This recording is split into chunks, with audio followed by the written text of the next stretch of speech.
May Mendoza update. Yung post ni May sa kanyang Instagram. Nasa Taipei pala si May, sa Taiwan.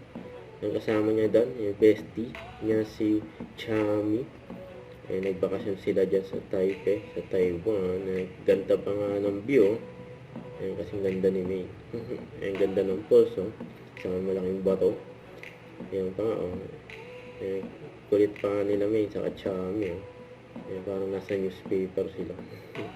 Saka yan po, nagphotobot sila sa nag-selfie just sa elevator. Mag-bestie.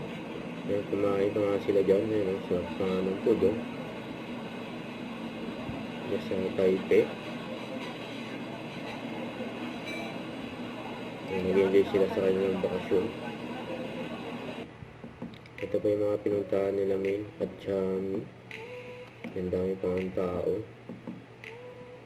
Ang ganda ng view. Solid. Hanggang taas, abot. Ayan pa yung kinain nila.